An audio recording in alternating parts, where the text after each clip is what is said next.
Hello guys! Hello! Sagittarius, welcome dito sa aking channel. Palaran 888. Welcome. Okay. Sagittarius, this is general reading sa lahat ng Sagittarius na nanonood sa ngayon.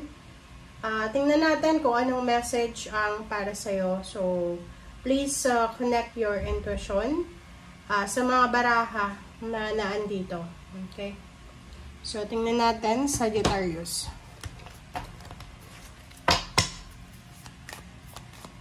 Sagittarius.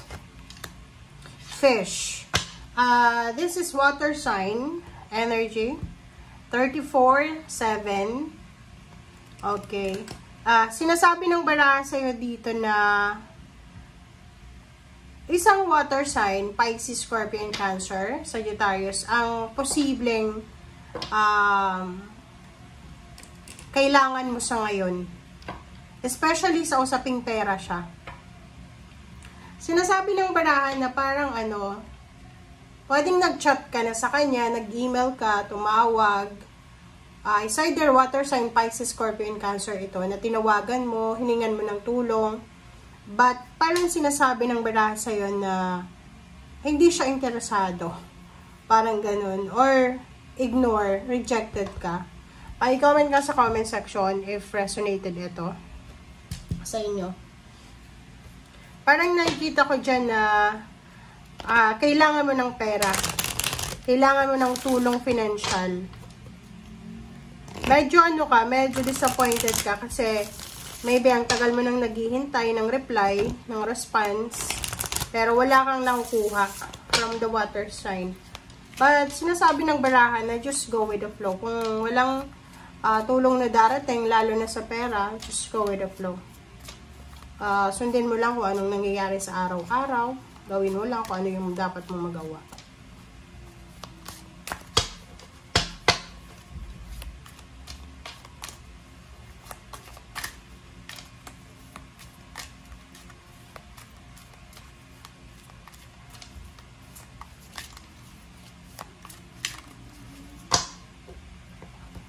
Okay, second deck, second card is be yourself. Sagittarius, sinasabi ng baraha na etong sitwasyon na meron ka sa ngayon, maybe marami kang mga kompromiso na kailangan ayusin. Ito ay parang this is divine intervention or this is divine timing na kailangan mong maging totoo. Maging totoo ka sa sarili mo. Maging totoo ka sa nararamdaman mo. Maging totoo ka sa mga tao sa paligid mo. Be yourself, guys. Okay? Di ko alam kung anong pinagdadaanan mo, but sinasabi ng baraha dito na kailangan mong ipakita kung ano talaga ang totoong intention mo or kung ano talaga ang laman ng puso at isip mo.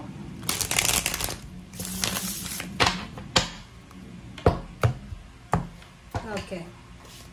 Kumuha tayo dito ng 4 cards. Ace of Wands, Judgment. Okay, 3 of Pentacles. And King of Swords.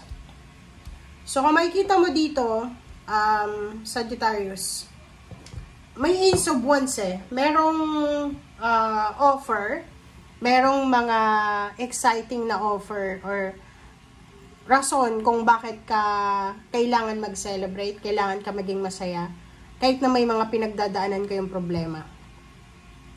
Sinasabi ng baraha na isang desisyon ang kailangan nyong gawin, isang desisyon ang kailangan nyong tapusin kung gusto nyong magkaroon ng magandang direksyon sa buhay.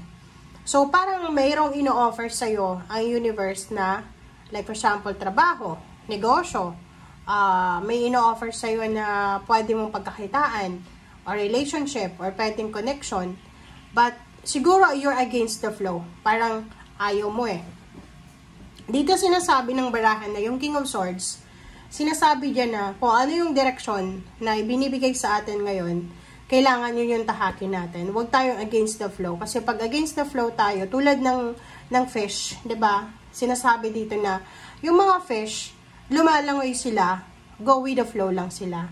Kung saan yung alon, doon lang sila. Kasi pag against the flow, hindi makahinga yung fish and namamatay yung fish. Parang ganun. So, parang ganun din sa'yo.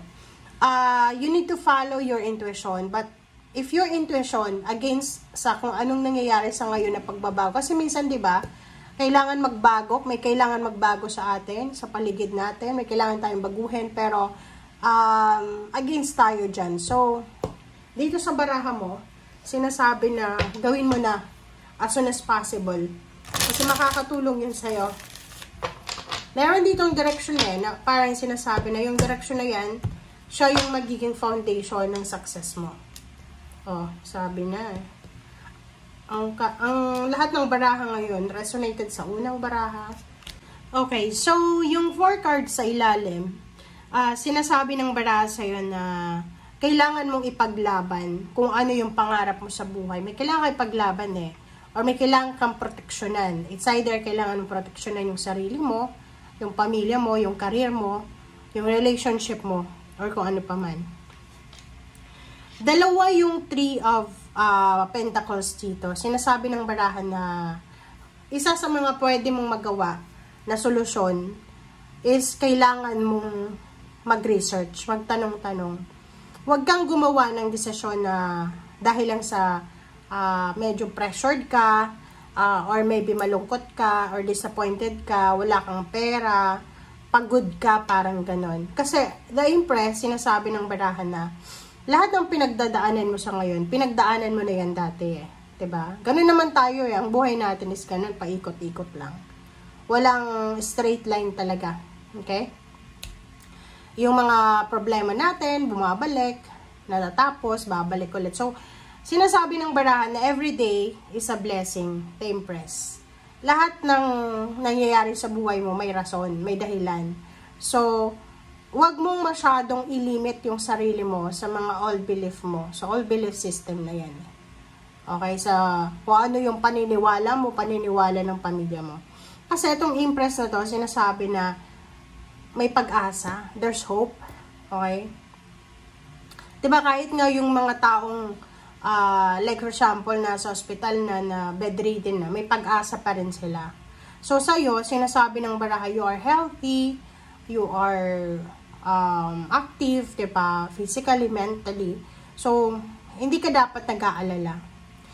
Isa sa mga pwedeng maging tulong sa'yo para ma-resolve etong mga issue na to sa buhay mo is yung magsaliksik ka, mag-research, mag-aral.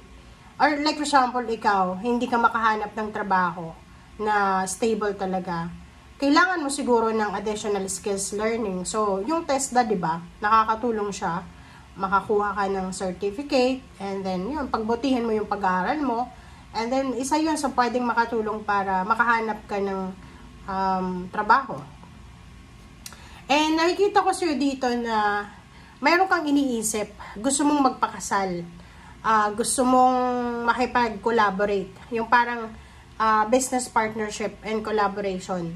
Nakikita ko sa'yo dito na mag-iingat ka. Mag-iingat ka, you need to be very careful sa mga collaboration na yan. Okay?